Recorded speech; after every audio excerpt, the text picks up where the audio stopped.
আসসালামু আলাইকুম। আশা করছি যে যার অবস্থান থেকে সুস্থ ভালো আছেন। আলহামদুলিল্লাহ আমরাও বেশ ভালো আছি। এখন ইলিশের সিজন। ইলিশ বলতে আমরা বুঝি সরষা ইলিশ, ভাপা ইলিশ। সবজি দিয়ে খেলে আমরা সাধারণত শোলা কচু বা মুখী কচু দিয়ে ইলিশ মাছ খাই, বেগুন দিয়ে, পটল দিয়ে এবং চাল কুমড়ো দিয়ে খাই। আরও সব সবজি দিয়ে ইলিশ মাছ খেতে ভাল লাগে, কিন্তু আমি আজকে চাল কুমড়া দিয়ে কিছুটা অন্যভাবে ইলিশ মাছ রান্না করেছি। আমন্ত্রণ জানাচ্ছি দিলরুবার হেসেলে সাথে থেকে কিভাবে রান্না করেছি দেখার জন্য। আশা করছি রান্নাটা আপনাদের কাছে ভীষণভাবে ভালো লাগবে। আমি এখানে একটা মাঝারি সাইজের ইলিশ মাছ নিয়েছি, সেই সাথে ধনিয়ার গুঁড়া, হলুদ, লবণ, একটু কালো জিরা এবং দুটো শুকনা লঙ্কা নিয়েছি। এখানে আমার এই ঢেঁড়সগুলো কিন্তু মানে দেওয়ার কথা না, এটা আমার গাছের ঢেঁড়স, তাই আমি এনেছি উপরে দেব। এই হচ্ছে চাল কুমড়া, যেটাকে আমি ভাজির মতো করে কেটে নিয়েছি, আস্ত কিছু কাঁচামরিচ এবং পেঁয়াজ। এখানে আমি আর তেমন কোনো মশলা ব্যবহার করব না, শুকনা মরিচ তো ব্যবহার করবই না। ইলিশ মাছটা কেটে আমি একটু হলুদ আর লবণ দিয়ে মেখে রেখেছিলাম।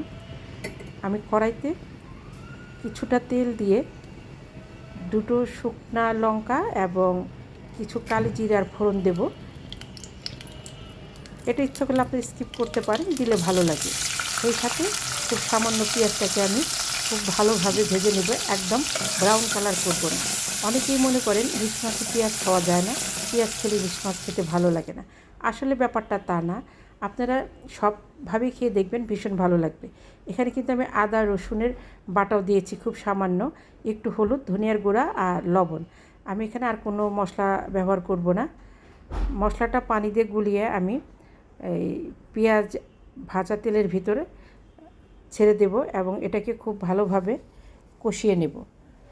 মশলা থেকে যখন তেলটা ছেড়ে দিবে, সেই সময় আমি এখানে ইলিশ মাছগুলো দিয়ে দিব এবং সাথে একটু পানি দেব। পানি না দিলে ইলিশ মাছটা নরম কড়াইয়ের সঙ্গে লেগে যাবে। এই পানি দিয়ে আমি মাছটাকে কষিয়ে নেব।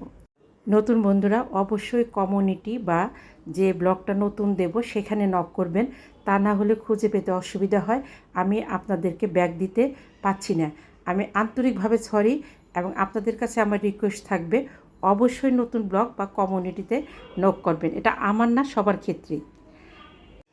মাছগুলো আমার প্রায় কষানো হয়ে গেছে।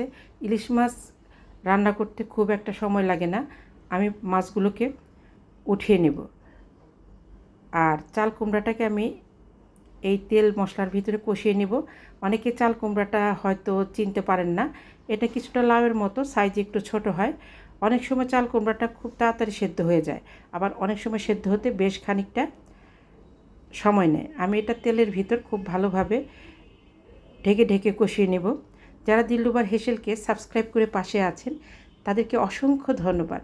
যে সকল বন্ধুরা এখনও সাবস্ক্রাইব করেনি প্লিজ সাবস্ক্রাইব করে দেবেন, সেই সাথে আপনাদের মূল্যবান লাইকটা দিতে কিন্তু ভুলবেন না। আপনাদের একটা মূল্যবান লাইক আমাকে এগিয়ে যেতে অনেকটা সাহায্য করবে বা অনেক বন্ধুর কাছে আমার এই রেসিপিগুলো পৌঁছে দেবে। আমি এখানে এই ছোট এক গ্লাসের মতো পানি দিয়েছি। আমি এই পানিতে সেদ্ধ এবং একটু গ্রেভি রাখবো। এই 4-5টা ঢেঁড়স আমার টবের কাছে হয়েছিল, তাই আমি উপরে দিয়ে দিলাম। এখানে মাছগুলো দিয়ে আমি ঢেকে ঢেকে আস্তে আস্তে রান্না করে নেব। জালটা লো টু মিডিয়ামে থাকবে। চাল কুমড়া থেকে বেশ খানিকটা পানি উঠেছিল আর আমি 1 গ্লাসের মতো পানি দিয়েছিলাম এবং মাছ কষানোর সময় একটু ঝোল ছিল, সেই পানি এটা। আমি আর এখানে কোনো পানি ব্যবহার করিনি। আমি বেশ অনেকটা কাঁচামরিচ দেব, কারণ আমি এই তরকারিতে কোনো প্রকার শুকনা মরিচ ব্যবহার করিনি। কিছু কাঁচামরিচ আমি ভেঙে দিয়েছি, কিছু কাঁচামরিচ আমি আস্ত দিয়েছি। এখানে আমি চা চামচের 1 চামচেরও কম চিনি ব্যবহার করব। চিনি তরকারির টেস্টের ব্যালেন্সটা খুব সুন্দর আনে, আপনারা ইচ্ছে করলে স্কিপ করতে পারেন, তবে আমি মোটামুটি প্রায় সব তরকারিতেই চিনি ব্যবহার করে থাকি। দেশ দেশের বাইরে দূর দূরান্ত থেকে যে সকল দাদা দিদি ভাই বোন বন্ধুরা আমার রেসিপিগুলো দেখে সুন্দর সুন্দর কমেন্ট করছেন, আমি বরাবরের মতো তাদের প্রতি ভীষণভাবে কৃতজ্ঞ। এভাবে পাশে থাকবেন, আমরা এভাবে একে অপরের পাশে থেকে এগিয়ে যেতে চেষ্টা করব। তো কেমন লাগলো আমার রান্নাটা অবশ্যই কমেন্ট করে জানাবেন। চাল কুমড়া এভাবে কুচি করে কেটে ইলিশ মাছ রান্না করে দেখবেন, মাখো মাখো ঝোলে, ভীষণ ভালো লাগে। একবার করলে অবশ্যই বারবার করে খাবেন। নিজে ভালো থাকবেন, অন্যকে ভালো রাখবেন। আল্লাহ হাফেজ।